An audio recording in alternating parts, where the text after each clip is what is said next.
Every salesperson knows, every salesperson who's worth their salt knows that sales is in large part about relationships.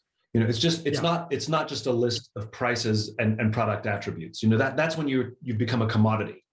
And every good salesperson knows that if you have a strong relationship with a client, with a customer, and the company screws up, you know, you get a delivery time wrong, or let's say your price is slightly higher than a comparable product that's open on the market, that's available on the market. It's the relationship that client, that customer wants to keep doing business with you, even if it's a higher price, and even if you screw up now and then, because they know fundamentally you're good people, that you have their backs, and you're going to try for them. Like every salesperson knows that, right?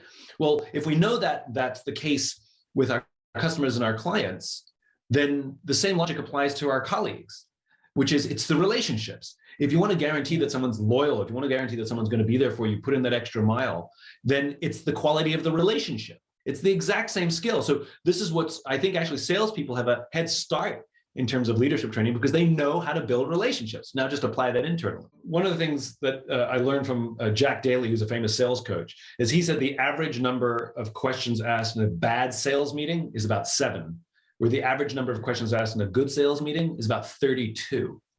And so it's not coming in and just throwing up, you know, product attributes or what we can give you, because that's all about you.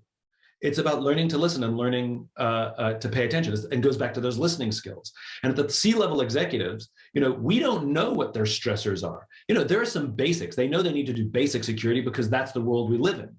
But why you over somebody else? And by asking questions and listening, not to try and find a way to get your product in there, but to genuinely try to help them solve a problem. The best salespeople sometimes say, you know what?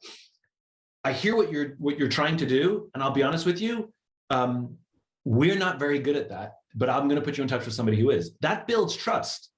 You know, I'll tell you a funny story with me. When I was starting my career, and I started I had a marketing consultancy. It was my first little business that I started.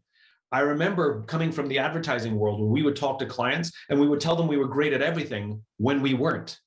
And trust would very quickly deteriorate, because they would find out very quickly that we were junk in something that we claimed we were good. We got the sale, good, but we destroyed the relationship. You know, that's a short-term mentality.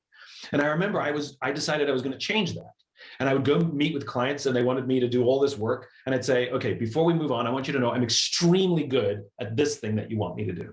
I'm pretty good at this thing you want me to do. I'm acceptable in this thing you want me to do, and I'm terrible at this thing you want me to do. So what I recommend is let me do these things and hire somebody else, and I'll partner with them for these things. And the result was they actually wanted to work with me more, because I was the only honest person in the room. All the other salespeople, all the other companies that they were interviewing said that they were great at everything, which everybody knows is a lie, because nobody's great at everything. And so the irony is, by admitting my weaknesses, I actually built trust and built better long-term business relationships.